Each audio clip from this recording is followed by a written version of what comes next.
York-bound publications. The Edge of Town by Louis Leach 3. Acknowledgements. First and foremost, I want to give a big shout out to Mary J. Not Blige Fool. I'm talking about that sweet Chiba, which was the inspiration for this book, well, the fuel for my fire, if you will. Second, and in all seriousness, I want to give a special shout out to anyone who has endured my bullshit for any amount of time. A lot of people know me, but don't really know me. You know what I mean? Those that do know me, know I'm a lot to deal with, at times. But I want to thank each and every last one of you for your love, inspiration, kind words, and most importantly, support. Thank you. This one is dedicated to you all. Enjoy. Prelude. So I'm just supposed to believe that people magically disappear or some shit? That's what you want me to believe? Yee.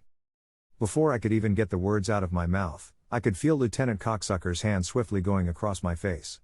Bitch ass cop done went and pimp slapped the fuck out of my dumb ass.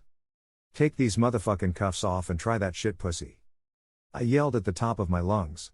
Lieutenant Cocksucker smiled at me before he turned and whispered something in his weird ass partner's ear. His partner smiled before he walked over to me and roughly spun me around. You're about to get your wish, dickhead. The partner said through a weird combination of a welcoming smile and gritted teeth. Interesting combination of weird shit, if you ask me. He continued to smile as he unlocked the handcuffs. He looked at me as he removed the cuffs from my wrist and placed them in the holster of his weird-ass utility belt full of keys and other useless bullshit. Neither one of the officers were packing heat. As they brought prisoners in through the front, all officers were required to lock their guns in a lockbox before they entered the court building where I was currently being held at. These two bitch-ass cops were going to stroll me in this little-ass room, and I knew it. The last thing you were ever going to get from a cop was a one-on-one fight. Gangs don't operate that way. And there is no bigger gang in the United States than the police department. Any state or city's police department in the good old USA. One big-ass gang. Anywho, there was another reason I knew that I was going to get jumped in here today. This was not my first run-in with Lieutenant Cocksucker or his partner. As a matter of fact, as of lately this has been sort of my home away from home. That's how much these dickheads have been sweating me about some shit. What have they been sweating me about? A murder, well, 27 murders. Don't look at me like that. I didn't do the shit.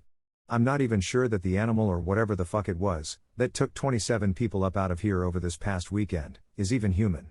Yeah, now you're looking at me just like Lieutenant Cocksucker, and his partner that I cleverly named Cocksucker Jr., have been looking at me since I first tried to explain to them what happened, when they first began bringing me down here and questioning me about this shit over 2 weeks ago. Since then, most of my afternoons have been spent getting harassed by the cocksuckers. Get it? I called them the cocksuckers like that was their last name. Funny, right? Well, the cocksuckers definitely didn't find my jokes funny, which was one of the many reasons these cocksuckers were about to work my dumbass over in here.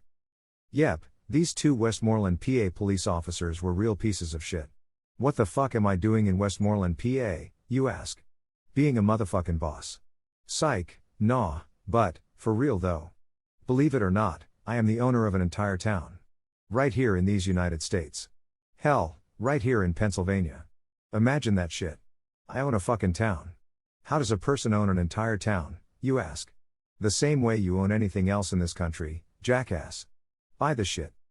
$1.5 million cash is what I paid for the town that someone had previously named Necropolis. I'll save you a quick Google search. Necropolis means a cemetery. Especially a large one belonging to an ancient city. I like that. Shit seems kind of mysterious, right? The name mostly fit this small town too. This joint did look ancient, or at least, old as fuck. Like late 18 or early 1900s kind of old.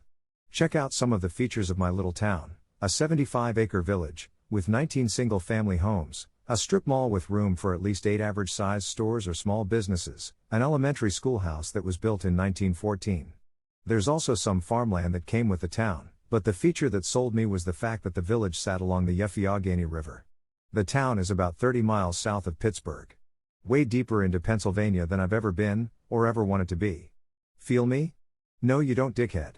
Most people in Philadelphia aren't even aware of how racist the state of Pennsylvania is, even myself, until I dropped $1.5 million on this beautiful piece of land. But I learned. I'll admit I learned the hard way because I was a little naive. But nevertheless, I learned firsthand just how racist the state of Pennsylvania is. November 12th of the year 2020, started off as normal as most days had started for me in the last few months or say. I woke up at around 7:30 a.m., just like I had been doing every morning, ever since I started my newest job almost 3 months ago. I liked my gig too. What was so great about my gig was that everybody worked there. Well, a lot of people that I knew from before I left Philadelphia. I graduated from high school, and left the city immediately afterwards, 10 years ago. I've been back for about 3 months, but the hood is definitely not how I remember it being when I left. I didn't even recognize most of these cats around this joint. I settled in anyway. I rented a little one-bedroom apartment right there in between 11th/12th and Cumberland Streets. My John was right on top of this tax preparing and notary public joint that had just opened. After I settled in, I walked the hood, hoping to bump into some familiar faces. I planned on hitting up all the old spots I used to hang around.